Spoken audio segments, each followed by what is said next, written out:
For the body. Dear eyes, there are things I don't tell you. We both know you are terrible at keeping secrets. Dear brain, you're a good listener, but you give horrible relationship advice. Dear heart, I trust you. Don't fuck this up. Dear legs, walking is easy. Now pick a reason. Dear hands, I get it. You like writing poetry, but honestly, you can't bring a metaphor to a fist fight, dear fists.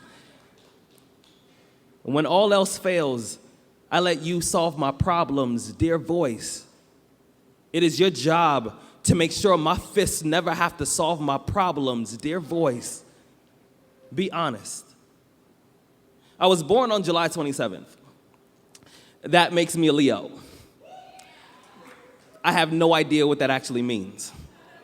I'm 5'6", I weigh 145 pounds, I don't know how to swim, and I'm a sucker for a girl with a nice smile and clean sneakers. I'm still learning how to whisper. I'm often loud in places where I should be quiet. I'm often quiet in places where I should be loud. I was born feet first, and I've been backwards ever since. I like ginger ale. A lot. I've been told that I give really bad hugs. People say that it feels like I'm trying to escape. Sometimes it's because I am. Secretly, I get really nervous every time someone gets close enough to hear me breathe. I have this odd fascination with things like sandcastles and ice sculptures. I assume it's because I usually find myself dedicating time to things that will only last a few moments. That's also why I tend to fall in love with women who will never love me back.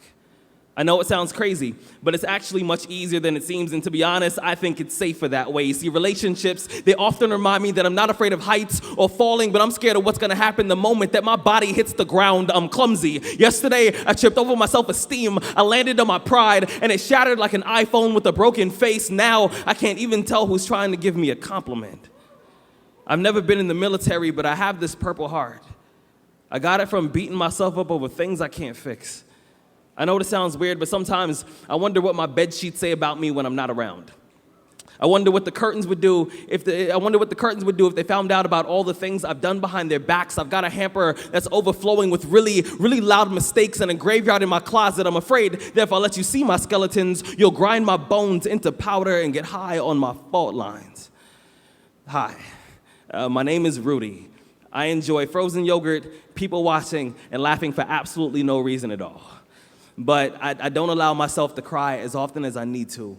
I have solar power confidence. I have a battery-operated smile. My hobbies include editing my life story, hiding behind metaphors, and trying to convince my shadow that I'm someone worth following. I don't know much, but I do know this. I know heaven is full of music. I know God listens to my heartbeat on his iPod. It reminds him that we still got work to do. Thank you.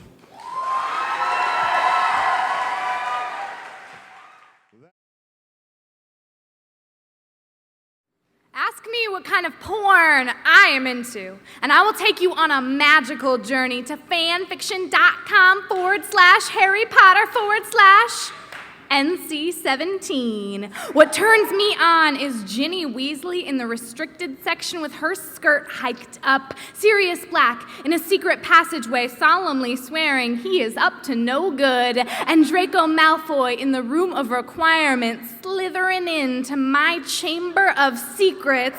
I am an unapologetic consumer of all things Potterotica, and the sexiest part is not the way Cho Chang rides that broomstick or the sounds of Myrtle moaning. The sexiest part is knowing that they are part of a bigger story, that they exist beyond 8 minutes in Titty Titty Gangbang, that their kegels are not the strongest thing about them, and still, I am told that my porn is unrealistic. Like it's not quite as erotic as flashing ads saying just turned 18 so you can fantasize about fucking the youngest girl you won't go to jail for. Told that my porn isn't quite as lifelike as a room full of lesbians begging for cock. Told that this is what is supposed to turn me on. Don't you give me raw meat and tell me it is nourishment. I know a slaughterhouse when I see one. It looks like 24/7 live streaming, reminding me that men are going to fuck me whether I like it or not, that there's one use for my mouth and it is not speaking, that a man is his most powerful when he's got a woman by the hair. The first time a man I loved held me by the wrists and called me a whore, I did not think run. I thought, this is just like the movies. I know a slaughterhouse when I see one. It looks like websites and seminars teaching you how to fuck more bitches. Looks like 15-year-old boys bullied for being virgins. It looks like the man who did not flinch when I said stop and he heard try harder. If you play act at butchery long enough, you grow used to the sounds of the screaming. It is just a side effect of industry. Everything gets cut into small, marketable pieces. You can almost forget they were ever real bodies. I will not practice bloody hands. I will not make believe dissected women. My sex cannot be packaged. My sex is magic. It is part of a bigger story. I am whole. I exist when you are not fucking me, and I will not be cut into pieces anymore.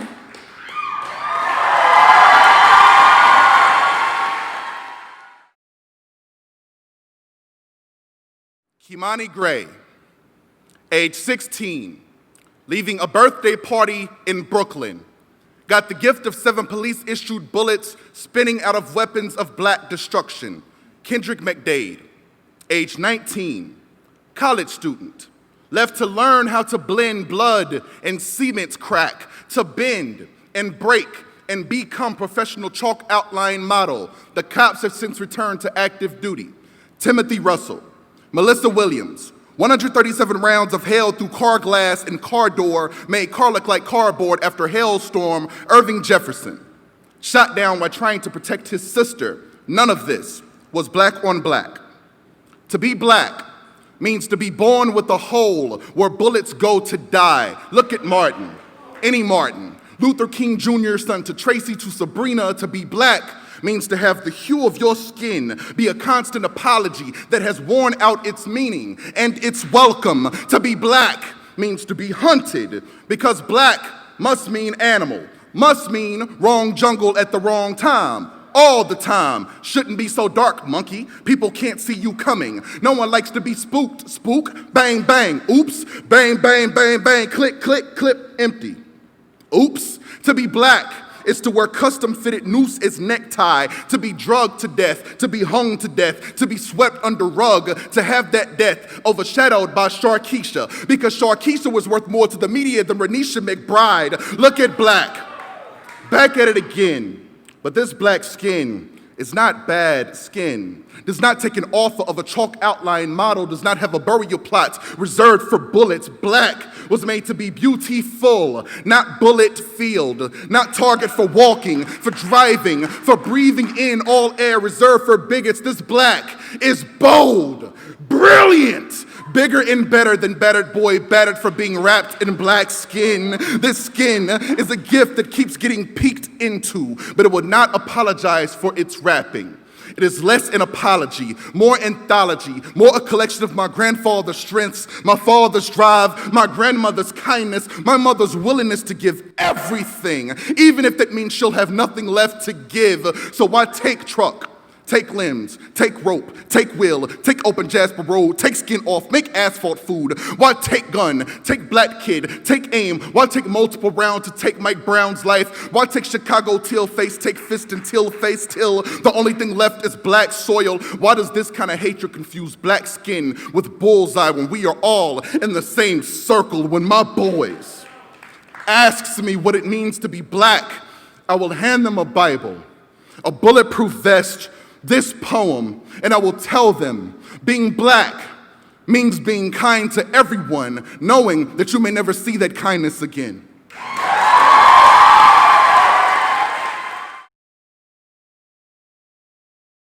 My daughter loves bubbles.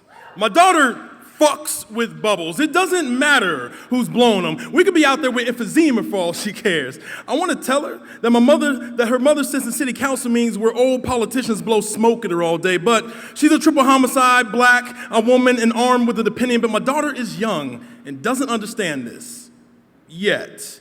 What she does understand is that mommy's clothes smell like something is burning whenever she picks her up from daycare. I imagine even a 2-year-old could tell the difference between a bonfire and a blaze burning the bodies that were too many for the swollen graves to hold. And mommy is just trying to stay away from those valleys with those big white crosses. You know, they used to say, you better bury those crosses nigga deep so that no one will ever want to uproot them. There are plots in the South where the souls of black folk are still sitting in the earth, skeletons lined up spine to spine like the way the ancestors were brought here. And when I say South, I mean Southeast Ohio, where in the good old days, you don't get $75 a head for returning a runaway, only $25 if you only return the head itself. My daughter doesn't know this either, but when she learns it, the word black will become smoke off a defiant body. And believe it or not, my daughter's seen a man catch fire before. Every time her father says nigga without flinching, she doesn't know about venom yet, but fangs make an appearance at our dining room table every time her parents come home still smelling like America. No, my daughter knows remote, and juice, and chair, and iPad, and ceiling, and ceiling, and ceiling, and ceiling, and no. My daughter says no a lot. Did you hide daddy's keys? No. Did you spill your water? No. Are you gonna share your toys? No. Is that a new dress for the dance? No. So what you getting into tonight? No. But trust me, it's cool. No, no, no. I stopped punishing my daughter for saying no in hopes that she never feels there's a time she can't say it. Her mother once told a man no with a hammer. Her mother once told a man no with a look. Her mother once told a man no with her husband. My daughter doesn't know this story, but I know she appreciates the parts of it where things break. My daughter breaks things because she knows our backyard ain't 40 acres and wants to call it even. My daughter breaks things because she knows how easily things can be broken. This metaphor she does understand, which is why she runs to my legs every time the boys her age get too grabby. When the boys get too grabby, she knows daddy has to fight the urge to bury their parents nigga deep. My daughter loves dogs. My daughter pets dogs like she's killing a fly. My daughter don't know subtlety yet. Considering how many men don't either, I don't know if I'll ever teach her any. But she loves those dogs. Dogs bite, and she knows this. She bites too. She don't really bark though. She laughs like a sickle.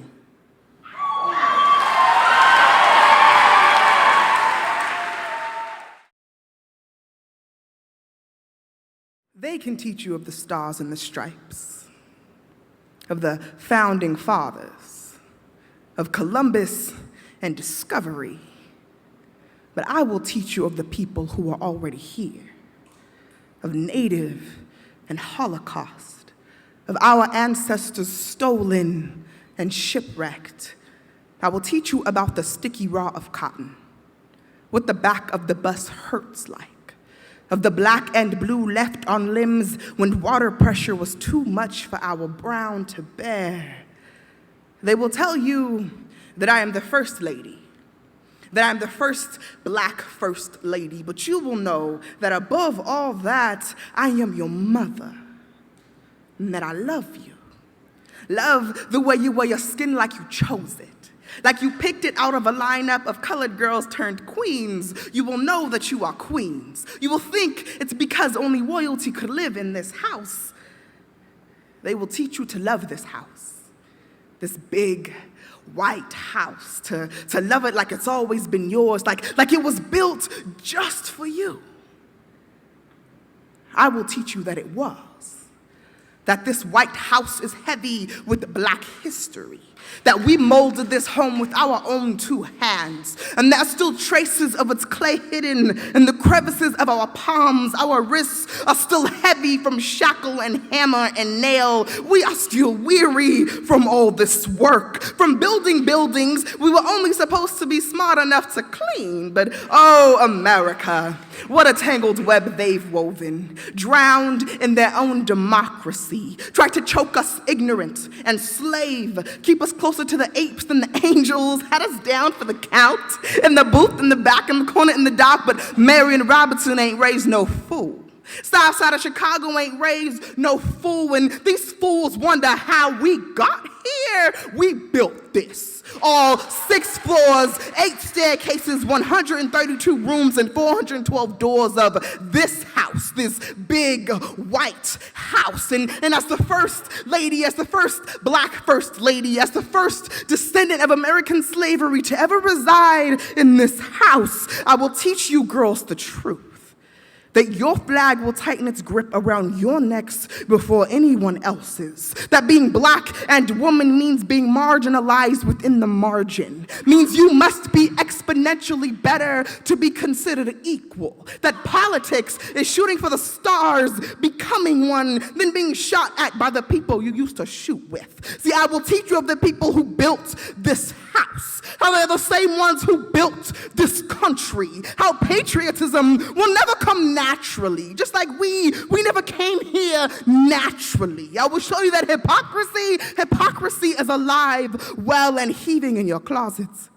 It's growling beneath your beds. It's scratching at your doors. And as your mother, I will do everything I can to make it stop.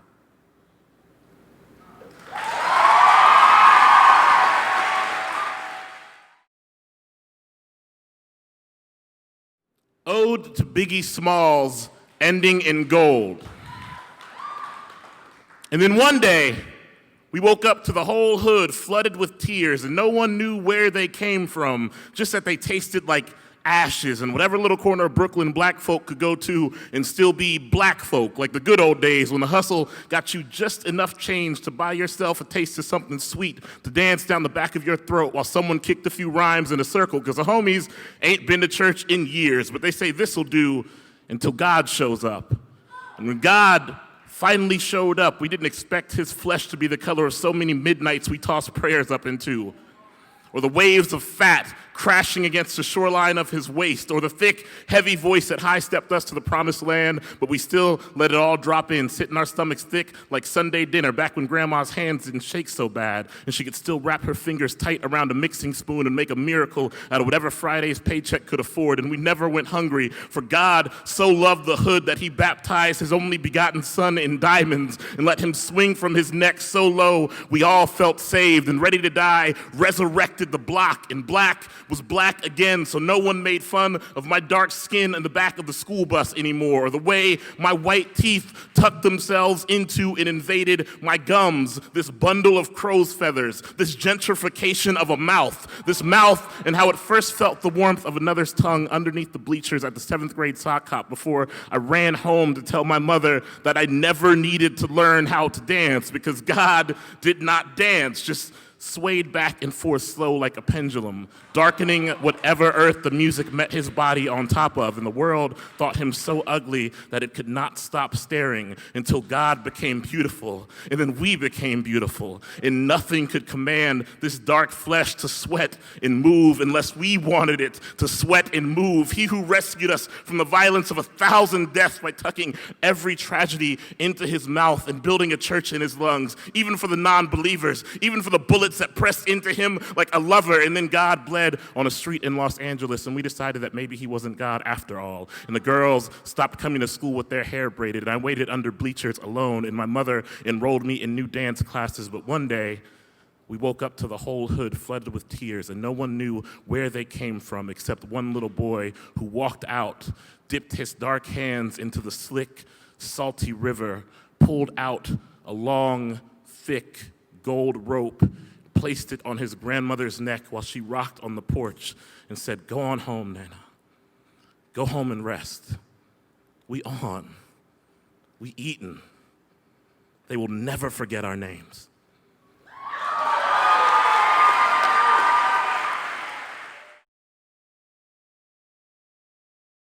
For the longest time, the only memories I had of that year were of little Billy from the 8th floor floating dead in the pool, and how angry the rest of the tenants were when they drained and filled the pool with cement, and how that summer the heat dragged its endless skin across our bones.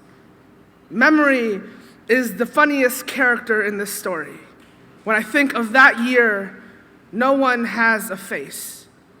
Memory is an asshole. It locked my keys in my car, it stole my wallet, it's fluent in English and fucks up everyone's name. It stopped watering the plants and took my grandmother's whole body. I wake up every morning thankful that my apartment did not burn down, that the kettle whistling into the night was just my mind filling the silence.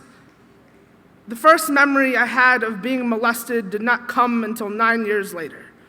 I was just sitting on a bus, staring at a stranger's hands. At first, I thought it a dream. I thought it a movie. I thought it was my mind filling the empty spaces with noise. My memory has failed me.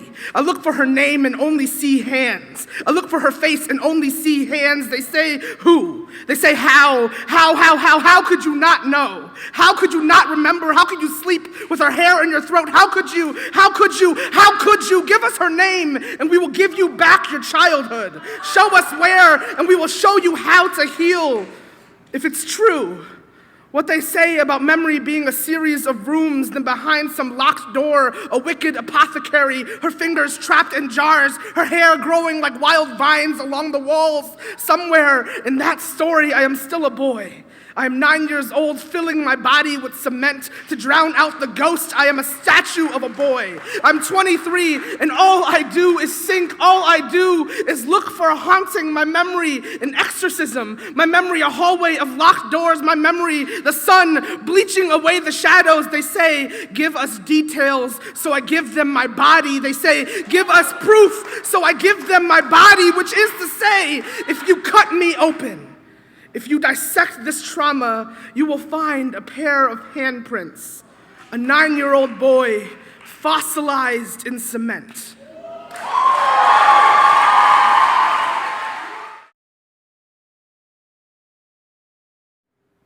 Let me just say that I am a very beautiful person. I'm sweet and intelligent and funny and awkward. And I just had to say that.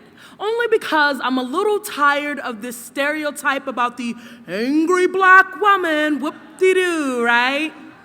Because as you can see, I am black and a woman, and I'm not angry at all.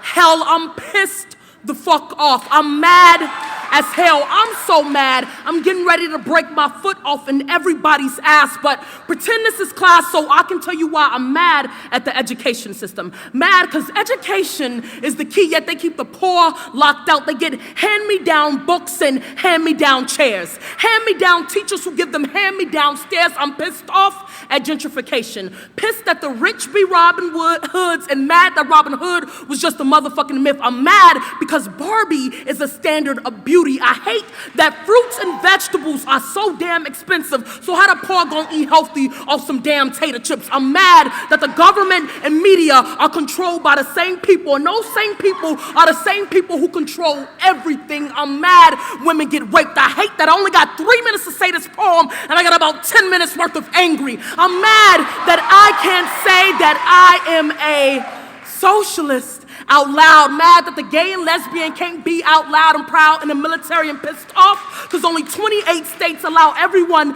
to unite in holy matrimony. And while I appreciate civil unions, fuck civil unions. If I move to another state, then the state of my civil union is at stake. So what good is that gonna do for me in the state of Wyoming? And believe it or not, I'm still pissed the fuck off about slavery. That's right, I'm still mad because I still pick cotton off clothes racks and never racked up reparations. Mad because niggers call each other niggas, and sick because any minute sister girl's gonna turn around and call me a bitch. I'm mad at black men for reasons I don't have time to list. I'm pissed off at hip hop. I'm pissed off at black on black crime. I'm pissed off that Ricky Ross got all the crack and we can't turn that shit back. I'm pissed the fuck off. I'm mad because above everything, at any given time and in any given space, I, as a black woman, can suffer from racism, sexism, homophobia, classism. I can be raped, be burned alive, and no one, not a single soul, will look up to acknowledge my absence from this universe because I am insignificant, because I am a black woman. And finally, you see, I have every right to be pissed the fuck off. But most of the times, Despite what you believe, I'm really, really sweet.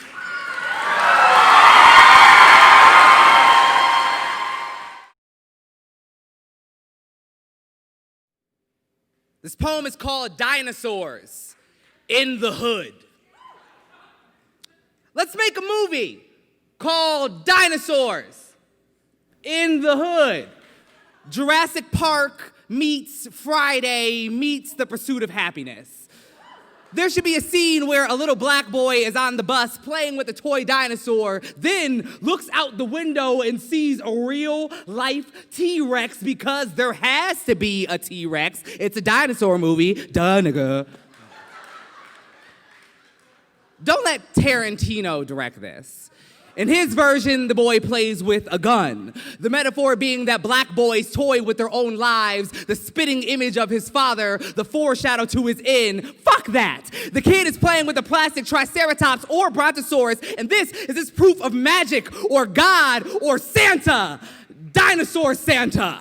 I want a scene where a cop car gets pooped on by a pterodactyl. I want a scene where a corner store turns into a battleground, but please don't let the Wayans brothers in this movie. I don't want any racist shit about Asian people or overused pan-Latino stereotypes. This is a movie about a neighborhood of royal folks, the children of slaves and immigrants and addicts and exiles saving their town from real-ass dinosaurs. I don't want some cheesy yet progressive, sexy, Hmong, hot dude hero with a funny yet strong black girl buddy cop film. This is not a vehicle for Will Smith and Sofia Vergara. I want grandmas on the front porch taking out raptors with the guns that they hide in walls and under mattresses. I want Cecily Tyson, that really old black lady in all Tyler Perry's movies, to make a speech. Maybe two. I want some of those little spitty, screamy dinosaur things that go. I want Viola Davis to save the town in the last scene with a black fist afro pick through the last dinosaur's long scale neck, and this can't be a black movie. This can't be a black movie. This movie can't be a metaphor for black people in extinction. This movie can't be about race. This movie can't cause black people pain or be about black pain. This movie can't be about a long history of having a long history with hurt. This movie can't be about race. Nobody can say nigga in this movie who can't say it to my face in public. No chicken jokes in this movie. No bullet holes in the heroes, and nobody kills the black boy, and nobody kills the black boy. Nobody kills the black boy. Nobody kills that black boy. Besides, the only reason I want to make this is for that first scene anyway. The little black boy on a bus with a toy dinosaur, his eyes wide and endless, his dreams possible and pulsing and right there.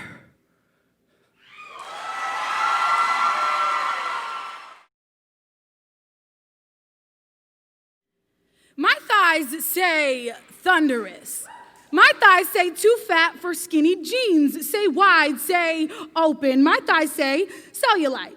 Say bad tattoos, say stretch marks, say pock marks, say ingrown hair. My thighs feel upset that you only offered one bite of your Ben & Jerry's Cherry Garcia. My thighs say more, please. More room, more beats, drop. My thighs can dance all night. My thighs want your thighs to work a little bit harder. My thighs may or may not want to fuck some of the people in this room right now. My thighs say, what the fuck is a thigh gap? My thighs are always the elephant in the dressing room. My thighs hate Urban Outfitters, hate Banana Republic, hate fucking American Apparel, love the one pair of jeans we wear 4 times a week, still the only ones that fit us right. My thighs hope your thighs have a great day. My thighs want you to stop calling this body soft fruit. My thighs say feminism, bitch. My thighs say we have always been the tattletale of the androgynous. Cannot pull the feminine out of us. My thighs make a mockery of shorts. Stay spilling over at the everything's sea. My thighs say we don't want your praise. Man on the street corner, man in the parking garage, man in Walgreens while we're buying tampons. My thighs say we are every man's wet dream, even when we beg not to be.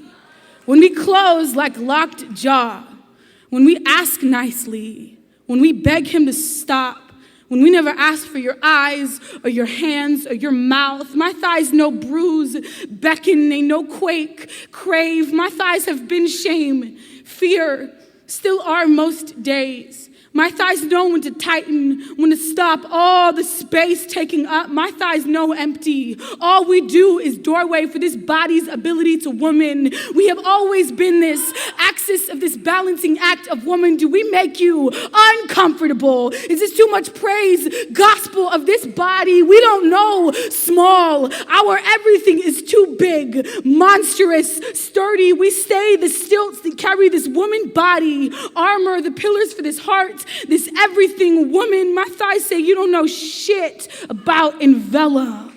Coil through the quiver, pull the love into you like we do. My thighs say, leave the lights on. We spent a lifetime hiding, shake out of this shame. We are the ruthless twins, the too strong to not run toward everything light. My thighs say, don't tell us shit about what we say about this body, this heavy body. It is light.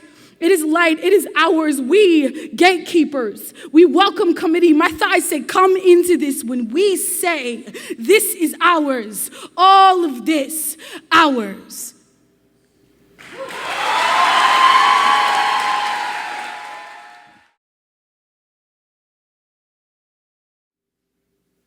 I am a high school English teacher. And for the last 7 years, on the 20th of every month, the state of Texas, in its infinite benevolence, has seen fit to give me a paycheck. A paycheck that is a disgrace to other paychecks. Other paychecks give my paycheck an atomic wedgie and shove my paycheck into a locker. But if you ask me, my personal wealth, much like the faith of a child, is immeasurable. So I ask you not to measure me by what I take home at the end of every month, but rather by what I go home with every day. Because I go home every day with the realization that some of these inner city street kids that most people see as no good hood rats, well, some of them grow up to be doctors and teachers and dreamers and song singers. And I am a small part of that. Because in my classroom, I make my students press the pencil down hard when they write so as to leave an impression on things they were not intending to impress. In my classroom, I make my students ask the biggest question of all. Why? And more importantly, I make them answer it. Like, why is it that when we live in a world that when people think of young people and writing, they think of text messages and not poems? Or even better, why don't young people text message poems to each other? Maybe it's because somewhere along the way, someone forgot to teach them that there is salvation in words. So I make my students read. I make my students read 2 plays, 5 novels, 12 short stories, and 142 poems every single year. And after we reach that point in the crucible where imaginary oak trees with real nooses dangling from them take root somewhere between a child's imagination and the gray carpet of my classroom, and Proctor's neighbors have hung for their silence, and they hear him scream in desperation, because it is my name! Because I cannot have another in my life! Because I lie and sign myself to lies. Because I'm not worth the dust on the feet of them that hang. I have given you my soul. Leave me my name. Well, that's the day I make my students realize these words like courage, honor, truth. These are the words that we live and breathe and die for. So don't measure me by my tax bracket because I make poets, damn it. And yes, on the 20th of every month, I do get a pathetic excuse for a paycheck, but I get so much more than that because in return for all that I give, I get to witness little miracles every day. Like last week when I saw 2 wannabe thugs, vato locos, who look so much like each other they could have been cousins, do what most civilized countries on this planet cannot do. Unclench their fist and choose not to fight. Or like yesterday, when John, my only deaf student this year, confided to me that he restores antique radios because he likes the way static feels in his palms. And I'm hating myself for not saying, John, your hands are the most beautiful voice I've ever seen in my life. And then there are miracles like today, when Clay raised his hand in class and when called on had this to say, I didn't like that film Alexander. They made that dude seem gay. And that's right when Trey said without raised hand or permission, honey, Alexander was not gay. He just liked having lots of sex with his men. And yes, I must confess that I desperately wanted to shout with all of my soul, Trey, you're fucking awesome. But I didn't. Instead, I just said, Trey, when I grow up, I want to be just like you.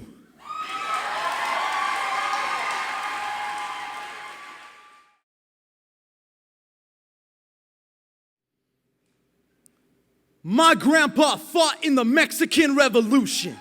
Took a piss with Emiliano Zapata, smoked a blunt with Pancho Villa. He was a veteran of World War I, II, Korea, Vietnam. He taught FDR how to cuss in Spanish. My abuelo was a United Farm Worker, member of the labor union, the Chicano Students Movement. He marched on Washington twice, won a Congressional Medal of Honor and a Purple Heart, but lost them both to Fidel Castro in a poker match. He was a Mexican professional wrestler, known only to the world of luchadores as El Chingon, the great-grandson of Geronimo Apache Warrior. He played guitarrón with Johnny Cash, Marty Robbins, and Willie Nelson, worked construction on the Astrodome, and once in the late 70s got into a bar fight with Hulk Hogan and totally kicked the bleach blonde living shit out of him.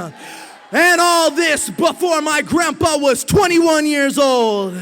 That's what he told me and the rest of his grandchildren as we sat, legs crossed around the recliner in the living room, the ancient Teron mud walls of Albuquerque. Grandma called him mentiroso, a liar with a mouth as vast as a horizon that hid the sun after dark. But he was no liar. He was a storyteller. As a child, I dreamt of his legends. Like one night before bed, I asked Grandpa to teach me stories rather than teach me prayers. He said, "Ay, mijo, stories are prayers. They're songs sung to the years that you will never see. They will hang in the ears of the young and split their tongues long after your breath becomes the sunset." Grandpa's words were his truth, testament to a beating world flowed beneath whatever memories the future would hold. And we sit on the floor and listen to the time that Grandpa walked to Old Town Plaza, shook President Clinton's hand, and told him a joke. And 3 years later, when he walked to the same plaza, shook President Bush's hand and called him un pendejo, estúpido, cabrón, un culo que va tomar sudor de los huevos y las nalgas. And he swore that was a joke too. And we listen of he and Grandma's first kiss, their hearts, 2 stars in the desert night. I have always wanted to tell a story like him. He was the first poet I ever heard, the only father I've ever known, the storyteller. My grandpa was the word. And sometimes I wonder what stories of his own death he's told. Whether in his own words he was gunned down on the shores of Normandy or in a Mexican border town by the itching hands of Dillinger, generations beyond the truth of the hospital bed in our living room where his recliner used to be. Truth in swollen bones, gust from withered lungs. What tales of heroics then, when our breathing ancestors become the soil that stains our flesh, that sunset of our skin when we become their stories. My grandpa was a liar and soothsayer, a guitarist of burning words. He is the prayer, the song, and the story that will hang in my ears, split my tongue, and be sung with every memory in my breath.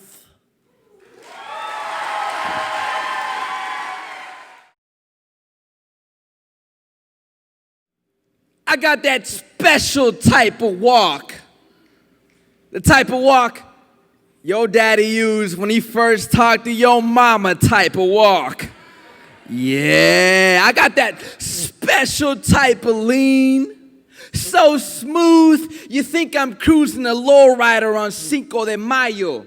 See, I've been working on my walk for a while now, ever since I was a little chavalito. I can recall my father walking me through the process at an early age. He would say, walking is one of the simplest ways you can show someone your freedom. You see, the first step to being enslaved is to actually get caught. Why do you think Martin Luther King and Cesar Chavez spent all that time marching? You stay on your toes. This system has interesting ways of turning a man into a slave. If you ask my father for a ride, he would tell you to walk. After crossing the desert for a better life, he sees my walk to Slim Nuba as an easy stroll to the park.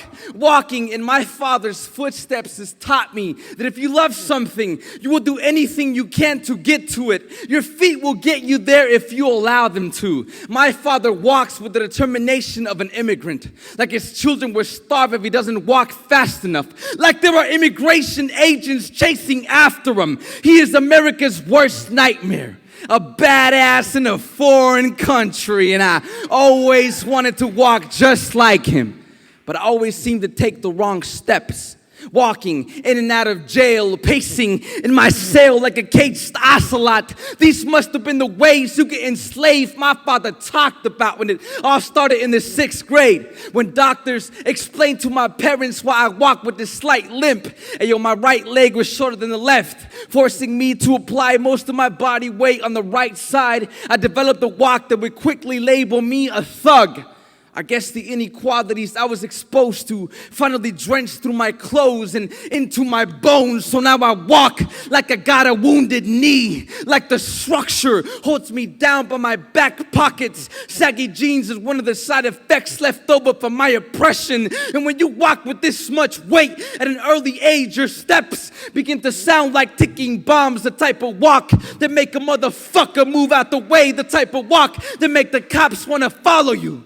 In 2012, Trayvon Martin was murdered for having the same walk as me.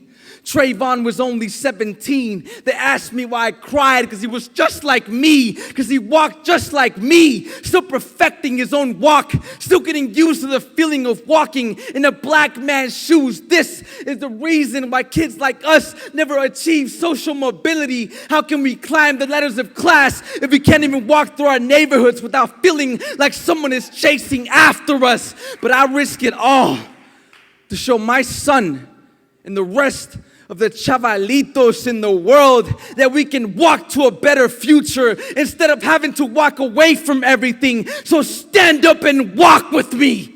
We have the weight of the world at our feet. I think it's time that we exercise our freedom. Thank you.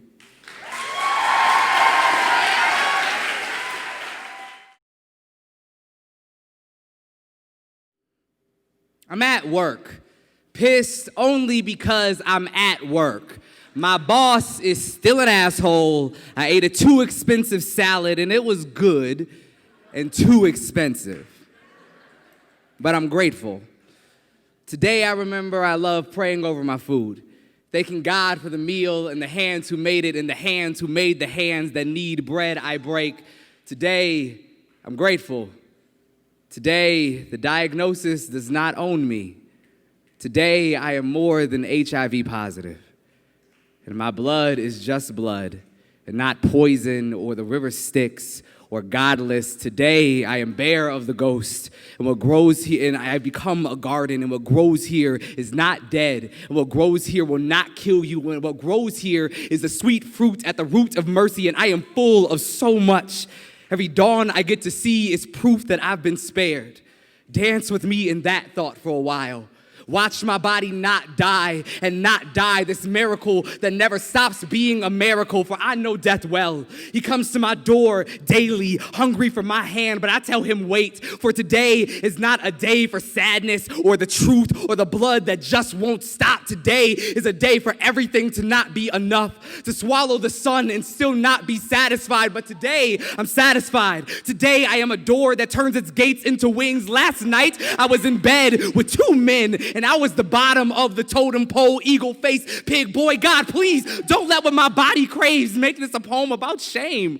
I'm not shamed, for all my mouth has turned into a slow lake of stars. I'm not shamed for my body and all the false gods that have been praised here. Let my body be a godless church, holy for no reason beyond itself. Let the curse of my blood be the Old Testament, and each day I am still alive be the new. Let this blood be the wine, this body be the bread if there is no Savior. Let me do it myself. Let me forgive myself of my sins. And today, I forgive myself. Today, I forgive the boy I was and the boy I am too. Today, I forgive that boy and his silly, sick blood. Today, I forgive my blood for just fitting in. Today, I forgive my God for giving me control over my body. Today, I forgive my body for being drunk off free will. And today, I am free.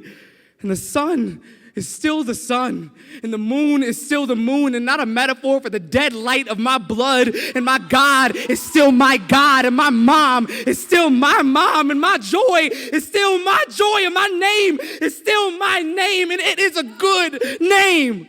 And I am still here. Dear God, I am still here, despite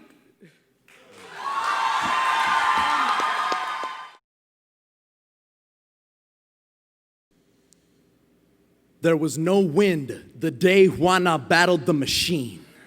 Smoke rose from the stacks of the downtown tortilla factory, slow like the wrinkled steady hands de las viejitas, cocineras whose fingers were callous as the spirits of their mothers. They were the assembly line of ancient faces. They worked for coins off their husbands' wages. Mothers of the New Deal labored their bones dull with the factory whistle at dawn. Harina y manteca became the skin on their palms. 50 pounds of flour each dark morning. Their grip stung, salt grains leavening tortillas rounded like the suffered crown of the god carved in the altar. Their god hung above the stove, rounded by rolling pins cut from cedars, smooth with hidden splinters in their hands. And dough rose before the sun. And this morning hung bitter in Juana's mouth, like the daylight that did not stretch over her tongue when she woke, when the women found machines on the factory floor where they once stood. Here are your replacements, the boss growled like rusting metal. There's no work for you here. I want you all out. And the ancient faces gazed like forgotten saints they once prayed to. Some cursed the foreman's name, their fists clenched tighter than the gears in the machines that took their jobs. But Juana didn't move. She stood steel heavy. Her wrinkles run fierce like flooding arroyos when she said, I'm faster than any damn machine. And the engine fired, conveyor belt rolled tamales, each an exact copy of the last. Juana took the table beside, handful of masa, corn husk hidden in her skin. She spread masa, carne y chile, each glide of her hand like wiping tears from her daughter's face. Wiped sweat with back of fist, her salt a blessing of food at the table. She knew it didn't matter as she beat the machine. She'd gone like so many Mexicanas, riding like nopals beneath the tractor's heels, just as their men's backs were replaced with forklifts and backhoes. But an engine does not name its children after a passing rain cloud, does not brush dead leaves from headstones, and never learned the recipe from her grandmother's tongue. The machine fired, la hoja, la masa, la carne y el chile, bled the crevice of the hands. La hoja, la masa, la carne y el chile, her daughter's birth cries. La hoja, la masa, la carne y el chile, her husband buried in the Philippines. La hoja, la masa, la carne y el chile became the peasant maid's machete as the engine sang the death of the laborer's breath. The foreman's eyes never left Juana's face as the machine slowed down. Smoke and motor oil snaked the air when the conveyor stopped. Juana crushed the last tamal. Her voice stung like venom in the chile when she spoke to the foreman. Cabrón, bésame fundido amargracido, toma las tamales y ponlos adentro de su culo, pendejo. And her shadow stained the floor where she stood. The next day, the machines unloaded. The women manned the controls. Juana never showed for work. Some said she joined the army, maybe opened a restaurant. Some said she became a corn plant rooted in burning soil, but really none of them knew. Still, their throats all burned from the steam. The gears grind off and rust in their dreams. Their mouths all dry when they say the name of the woman. Sing legends of the day Juana Henrietta made tamales against the machine.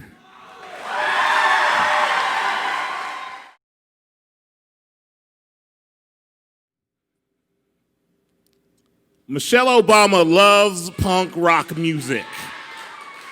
Rolls her eyes whenever Barack picks yet another Stevie Wonder standard to stroll out to during campaign stops. Would appreciate the irony in coming out to a Dead Kennedy song, though the rest of the country likely would not.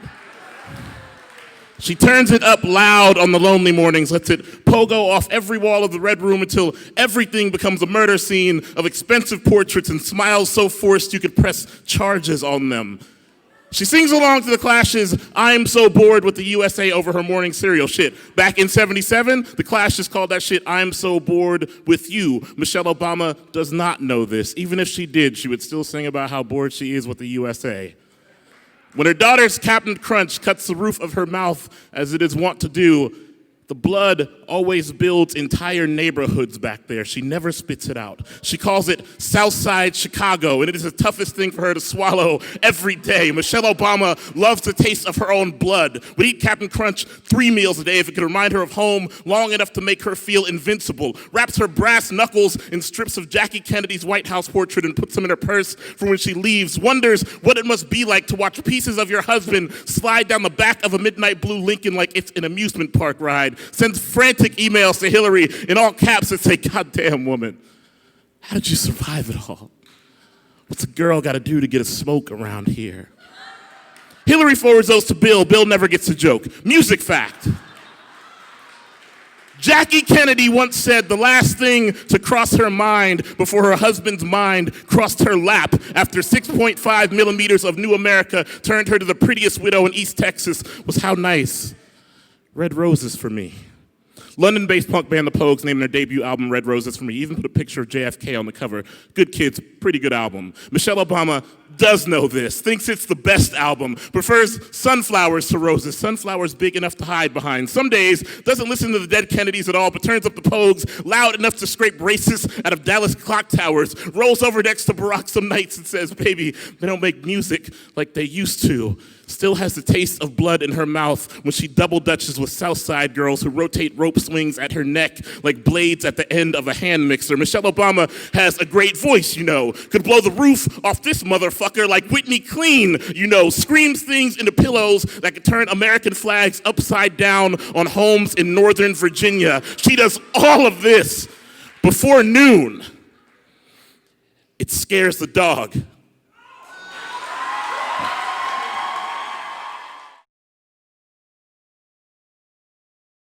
Benjamin, George, and Thomas are not America's founding fathers. Listen, I'm the pimp who built this shit in trust. At every chance, I'm unzipping my pants so I can pour out my penis and piss in your mouth. I'm nasty like that.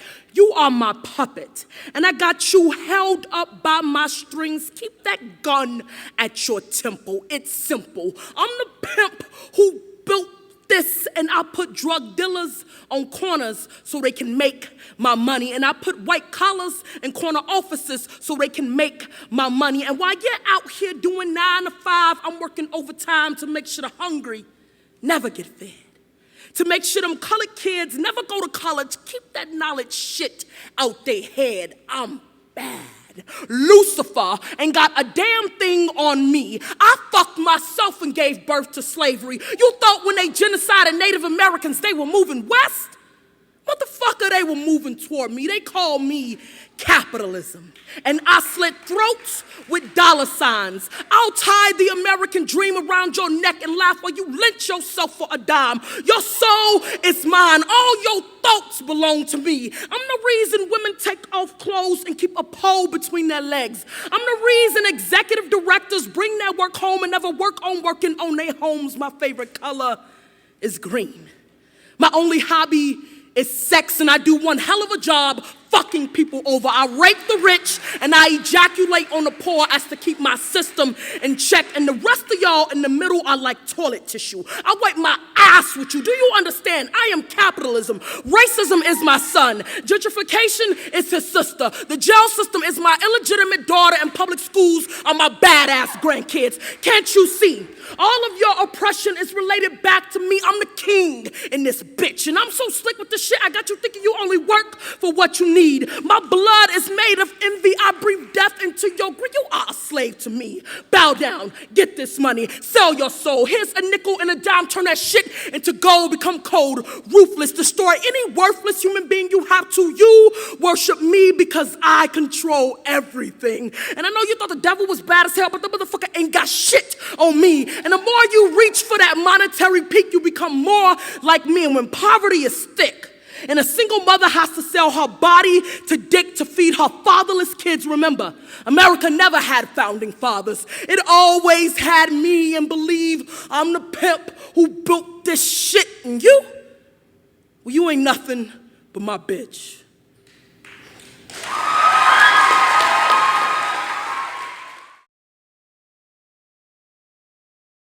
For my wife, who fell in love with a ship buried at sea. 1, language for the thereafter. I don't know if I would find another husband as much as I try to find a way to keep your ghost from sitting in the corner. And I'm trying to wipe gunpowder off your shaved face. And I'm left here with a stomach bumpy with gravel and whatever else they make from the dead. They warned me, you know. Not about some other woman's hands, not about you leaving me or anything easy.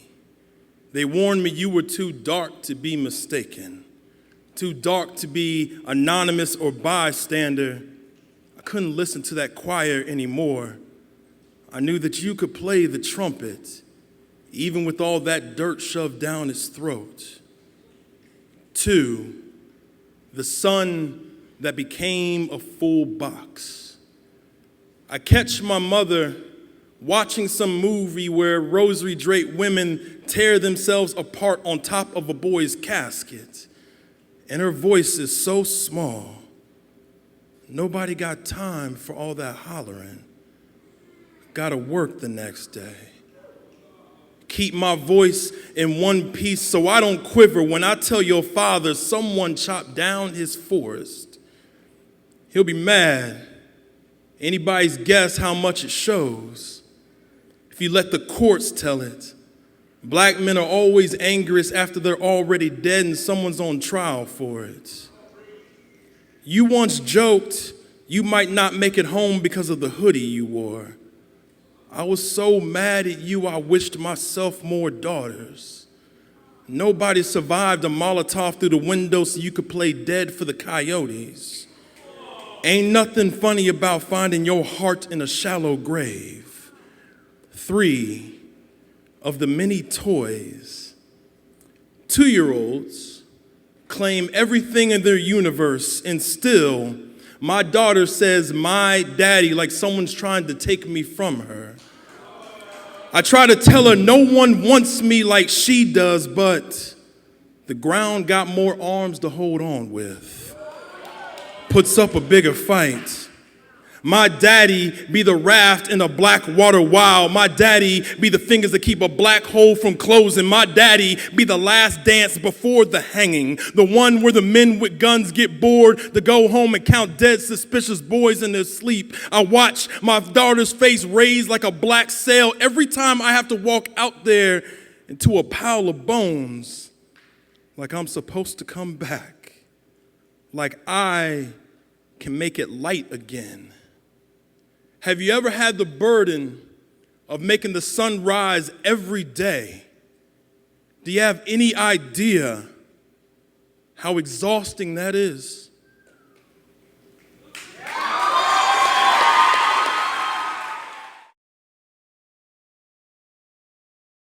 In April of 2013, my mother's youngest sister, after 2 years of being homeless and poor, was found dead in a river.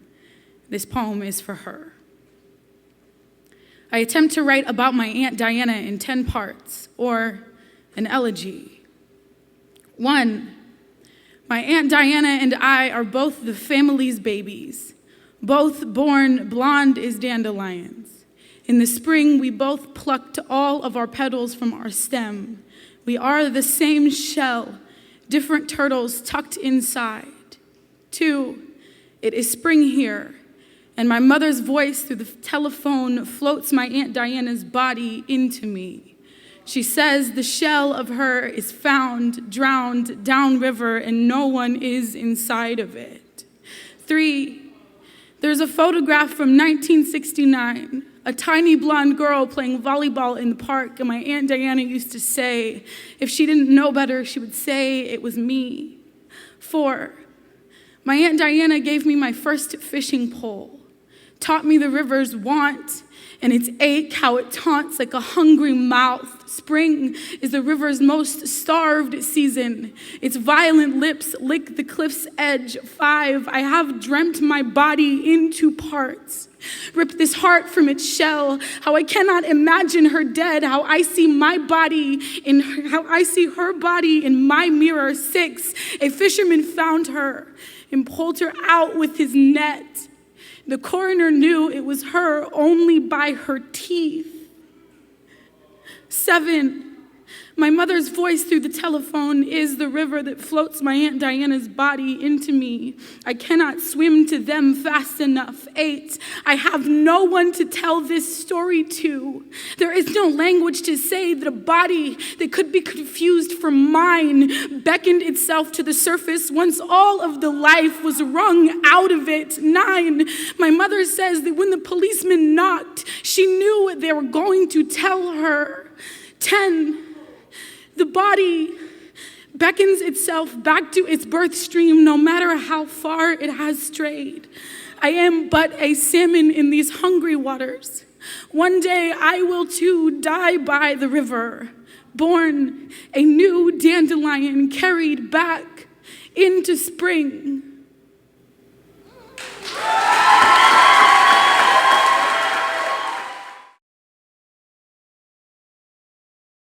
One side of an ongoing dialogue with Sharon, my therapist. My father dropped out of high school. I was the high school. And I might be as crazy as my father, Sharon, and sometimes when my grief feels like a mechanical bull, like today, I want to love anybody but me. But nobody else wants to ride Sharon. In the poems, they're anthills inside of my brain. They won't stop hiding inside of me. That's why I wear my problems like they're from the discount bin at a garage sale. Sharon, people never really leave. They just hide inside of me. Like my father, like my mother on the kitchen floor, like the man's knife in my brother's back in the alleyway, like the man's sign outside of the clinic. Sharon, why do we keep bringing up my father? He is a chainsaw in the forest of my bones. He is a barbed wire fence to my lover's bear hug, Sharon. Why won't he leave? Why won't he come home? My father, he was a bully. He walked out on my family like we were detention, while the boys put firecrackers in the mouth of my depression. Sharon, being this sad all the time is really hard. Nobody wants to develop my negatives in their dark room, Sharon. Sometimes my head is a wishing well and I fall inside and I'm a child flipping like a coin. I don't know how to swim, Sharon. I swear to God, I will break my own heart clean in half before my lover even cracks it. I want him to know that, Sharon. I want him to know that he is made of glue, Sharon. Love is a terrifying beast. I hate when people pretend that something is what it is not. When they pretend watching me implode is love. It's not love, Sharon. It's a spectacle. I don't want to be a spectacle anymore, Sharon. People are always looking at me. Who cares that I'm half bald? I know I am.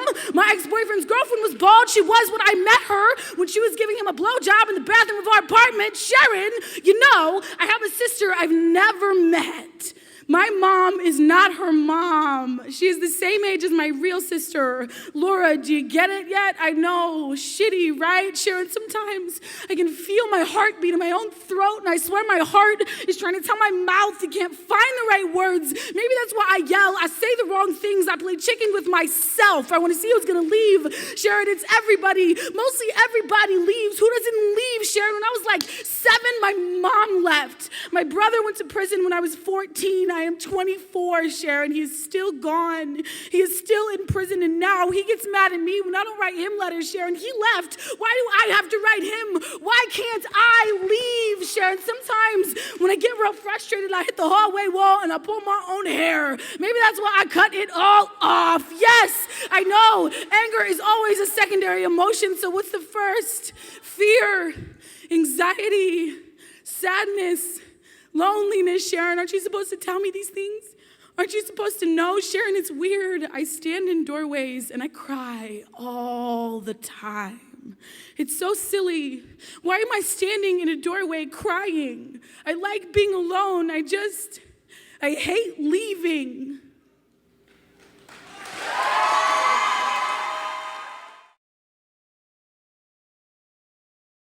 Dear Mrs. Thompson, I'm sorry if you ever tasted the salt of me when you kissed your husband good morning.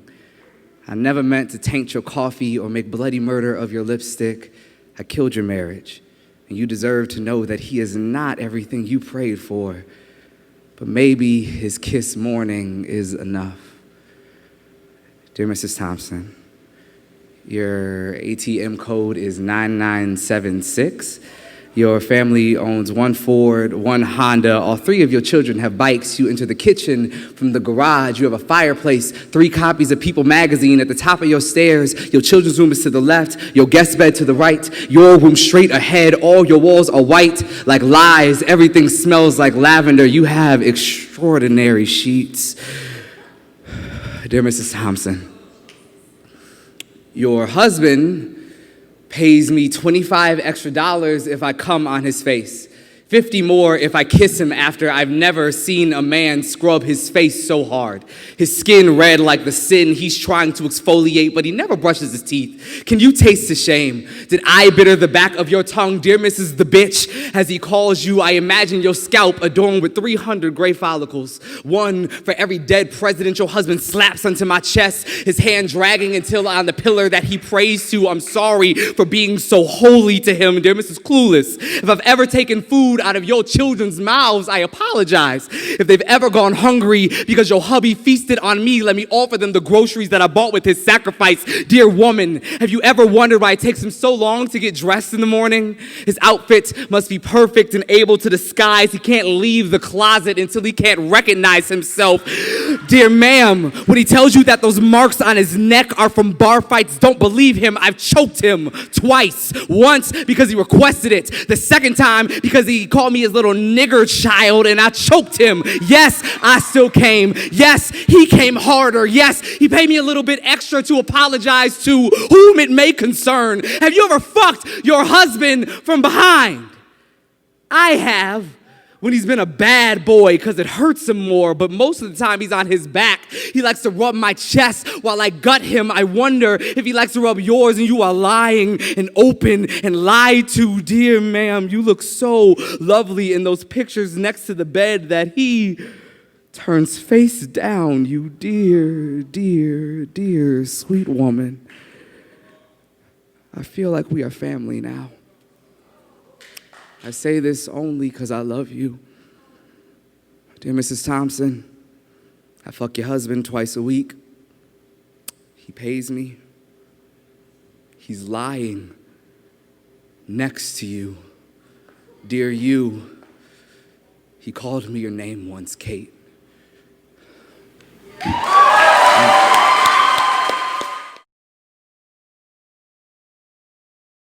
This is for Columbus, Ohio. At the house party where we found out Whitney Houston was dead, I am tucked in the corner underneath a symphony of arch floorboards, wailing for mercy from at least 4 dozen relentless feet. And I'm telling Jasmine that there is at least one song that everyone at this party knows all of the words to. I tell her we are all born of the 80s, all born of parents who watched the revolution shove itself into a too small suit at the turn of a decade that left them all in homes with welcome mats that read, "Your hearts are the lost luggage at the airport of the next generation." I'm telling her because of this, we have earned one song that we all know the words to, the same way we have earned the breeze that is coming in through the window tonight, sitting on our skin and staying, the way any good apology does, while we scroll through our iPods, shouting out the names of pop songs we both kind of love like a secret, right up until someone bursts into this room that is already over capacity by at least 9 righteous bodies and tells us Whitney Houston woke up dead 3 hours ago. Our friend Brittany is 5 beers deep and drunk enough to yell at her boyfriend for the Whitney Houston this iPod he has been using to DJ this party. We the war generation. The only way we know how to bury our own is with blood or sex or sweat or anything pouring from a body to signify that we were here. And the wooden floor in an old basement in a house on Neal Avenue makes as good a burial ground as any, says a small boombox now playing DJ in the center of this room, and the Whitney Houston CD inside crawling out of the speakers just loud enough for us to get one last taste of Whitney alive and young and telling us how to squeeze everything we are owed out of this Saturday night where I don't understand where love lives in the way that I will understand where love lives in coming months, but I do understand that there is a saxophone solo at about 3 minutes and 30 seconds into the song, How Will I Know? And I'm pretty sure Love has a vacation home there. And we are all invited tonight when the steam rises off these bodies like a sacrifice. And the first time I see Jasmine cry is when we are watching all of our friends convert grief into perspiration, and I tell her I can see our reflections in the pools of sweat, and we look like 2 flowers that have never stopped opening. I tell her by the end of this night, we be bloomed so wide, no building in this city will hold us. Later, we press our backs against the roof of a house that even at 4 a.m. sways with well-timed memorial like a metronome. The sky above us is unchained and careless and wrapped around us like every part of childhood we miss, and I look up and say, yo, it is impossible for a human being to wake up dead. but she is already asleep.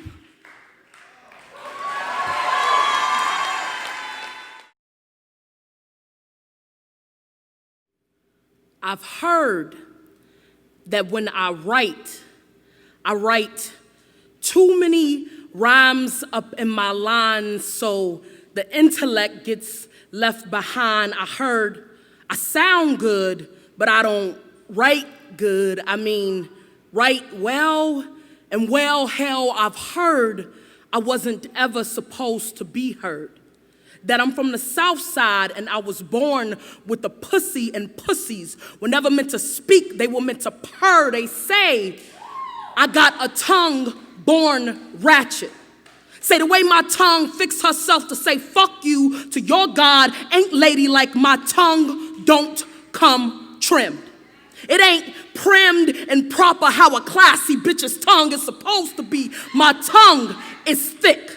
I've heard it's more oppressive than a misogynistic dick. My diction ain't no Ivy League words of choice. I've heard my voice sound like children trying to play grown up. I've heard my voice sound like women trying to play grown up. It sound like I'm bitching. It sound like I'm a woman in the world who done lost her place and wound up outside the kitchen. You supposed to listen. You supposed to be seen. You ain't supposed to be heard. I heard my voice sound like the screech of a nigga's neck coming unhinged from the lynch rope. My voice sounds like niggas singing and rapping and dancing and tapping in a hip-hop show. I sound too stupid, too poor, too black, too woman, too Charles Ramsey on Fox News, too Rachel Gentile in the courtroom, too Sweet Brown. Well, I had woke up to go get me a cold pop. Mouth stay steady, ready to pop off at anything that pop off. My tongue is a trigger click. My mind is a grenade. Boom, I stay with words that hit like bullets. My language pops a pretty packed pistol every time I preach. Every time I speak, my mouth is meant to blow you away. This is no dead fuse. This is no silence. I am not mute. I'm not meant to cookie cutter loud thoughts or carve down big speech. I don't give a flying fuckery about your comfort level. You will not chop off my tongue. You will not cut down my language or grammatically correct my ebonics. I am not hooked on your phonics. You will not claim me. You will not change me. You will not silence my screams or crack down on this truth. I am louder than this.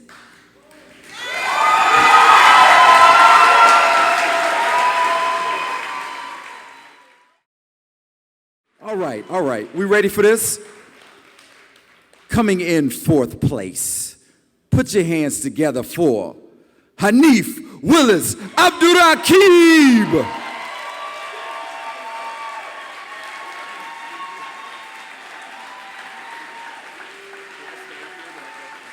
Yes, stay there and be beautiful. Coming in third place. Put your hands together for Desiree Della Giacomo.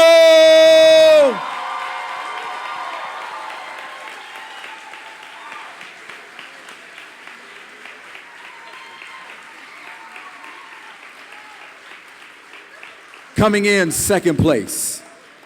Put your hands together for Danez Smith.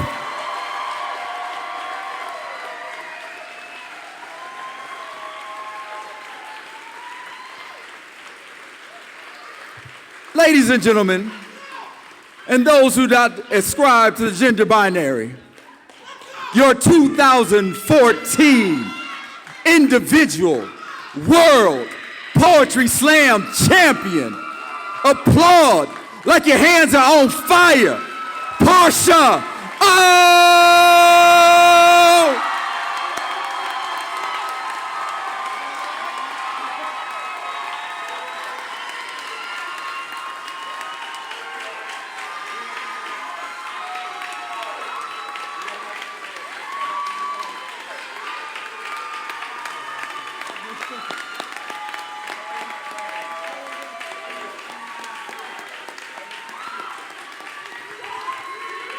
On behalf of Poetry Slam Incorporated, thank you for coming out and experiencing this thing. We are so thankful that you were here to share this with us. My name is Christopher Michael, and we will see you again.